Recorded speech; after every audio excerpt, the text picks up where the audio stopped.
पुढची बातमी। जुन्नर आणि परिसरात बिबट्याच्या हल्ल्याच्या अनेक घटना घडतात। बिबट्याच्या वावरामुळे या भागातल्या नागरिकांमध्ये दहशतीचं वातावरण असतं। आता बिबट्यांकडून होणारे हेच हल्ले टाळण्यासाठी वन खात्याच्या वतीने एक अनोखी शक्कल लढवली जात असून ती शेतकऱ्यांसाठी सुद्धा फायदेशीर ठरते। जुन्नर तालुक्यात बिबट प्रवण क्षेत्रातल्या शिरोली बुद्रुक या गावात पहिलं सौर कुंपण उभारलं गेलं असून त्याचा शेतकऱ्यांना चांगलाच उपयोग होतोय। बिबट्याच्या दहशतीवर उतारा। सौर कुंपणामुळे बिबट्याच्या दहशतीला आळा।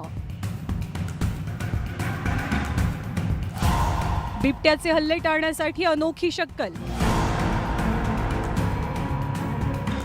जुन्नर आणि शिरूर तालुक्यात बिबट्याची मोठी दहशत पाहायला मिळते।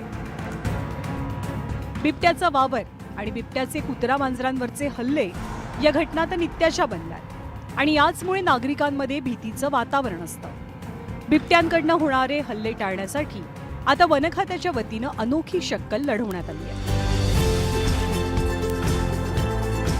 जुन्नर तालुक्यात बिबट प्रवण क्षेत्रातल्या शिरोली बुद्रुक या गावात सौर कुंपण उभारण्यात आलंय। या सौर कुंपणातील तारांमधल्या विजेचा हलक्या स्वरूपातला धक्का बिबट्याला लागतो आणि मग सायरन वाजतो।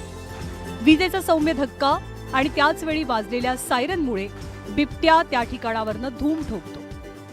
आम्ही काही दिवसापूर्वी हे सौर कुंपण बसवलं। याचे असा फायदा झाला की त्याच्यामुळं जो बिबट्याचा इथं वावर होता तो वावर पूर्णपणे बंद झालेला आहे। काही दिवसापूर्वी बिबट्याला रात्रीचा 2 वाजता एक झटका पण बसला, त्यावेळेस सायरन वगैरे वाजून आम्हाला पण जाणवलं का बिबट्याला बऱ्यापैकी झटका बसलेला आहे। तेव्हापासून बिबट्याचा वावर इथं पूर्णपणे बंद झालेला आहे।